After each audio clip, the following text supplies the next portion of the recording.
ከድጡ ወደ ማጡ አታምጣው አይባልም፣ መልሰው ነው አሉ። ወይ ጉድ!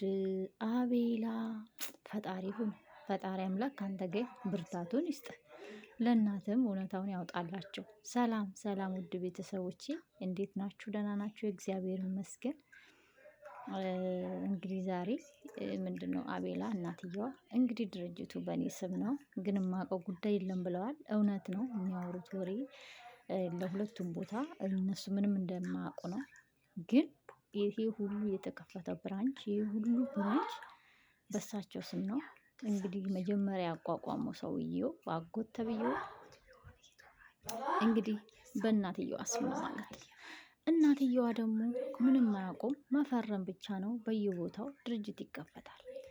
እንግዲህ ካሰባችሁ ጋዜጠኞቻችን ቤት ትሄዳችሁ ውድ ቤተሰቦቼ እግዚአብሔርን ነው የምላችሁ ይሄ 666 የሌለበት ወንጀል የለም።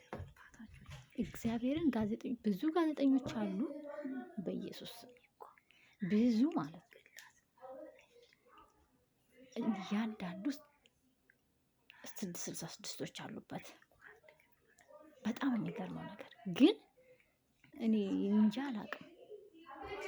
አቤላ አጎትየው መጥቶ እናትየዋን አስታርቂኝ እባክሽ ብሎ እግሯ ላይ ወድቆ ንብረትሽን አሁን እድሜሽ ሄዷል ልትሞቺ ነው፣ ይሄን ሁሉ ንብረት ለለፋሁበትን በልጅሽ ስም ይሁን ብሎ ወደ አቤላ አዙሮትስ ቢሆን ኖሮ ወገን አዙሮትስ ቢሆን ኖሮ አቤላ ጎበዝ ነው።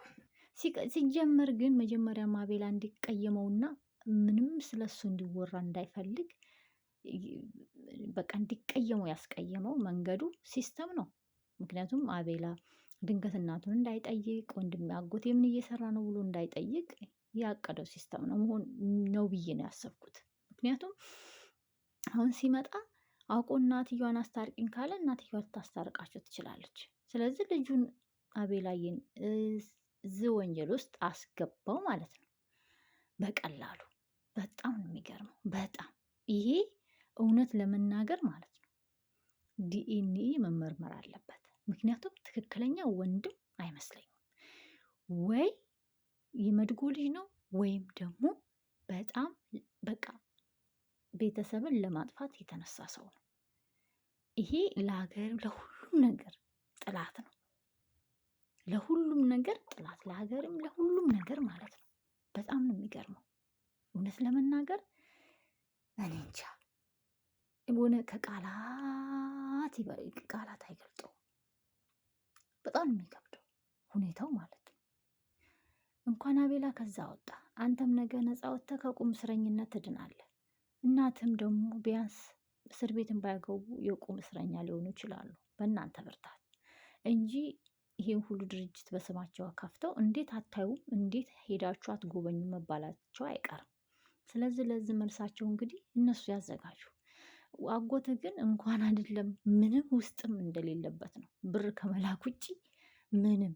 ምክንያቱም ብር ይልካል በሳቸው ስም ነው እና ደግሞ በሌለ ሰው ወንድም ስም አስባችሁታል። ስለዚህ ወንጀል ውስጥ የከተታቸው ውስጥ በቃ ይሄ እኮ በጣም ከባድ ወንጀል ውስጥ የጨመራቸው ሀገር አፍራሽ ተብሎ እንዲታዩ፣ ሃይማኖት አፍራሽ ተብሎ እንዲታዩ ያደረጋቸው የገዛ ወንድማቸው ነው እና እውነት ለመናገር አላውቅም ምን ቃላት እንደሚገልጸው ወንድምየው ማለት ነው። ይሄ ወንድም አይደለም።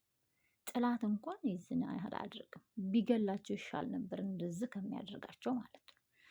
እና ውድ ቤተሰቦቼ ለአቤላ ፈጣሪ አምላክ እንኳን ተጣሉ፣ ባይጣሉ ኑሮ ይሄኔ ሳያቅ ብዙ ነገር ያደርግ ነበር እና ዋናው ንጹህ መሆንህ ነው። ነገም ንጹህ ትሆናለህ። እግዚአብሔር ከአንተ ጋር ይሁን ለማለት እወዳለሁ። ውድ የነበልባል ወይም የአቤላ ቤተሰቦች ለአቤላ እንጸልይለት፣ እንዲሁም ለእናቱ ለንጹህ እናቱ አሁንም ንጹህ ያርግሽን በላት። በተረፈ በሌላ ቪዲዮ ውስጥ የምንገናኝ ደህና ሁኑልኝ። ለአቤላ ጸሎት እናድርግ። እውነቴን ነው የምላችሁ። ፈጣሪ እርዳ። ነገሮች ችግሮች በጣም ተደራርበውበታል። በጣም ማለት ነው። እንደውም እሱ ሆኖ ነው እውነት ለመናገር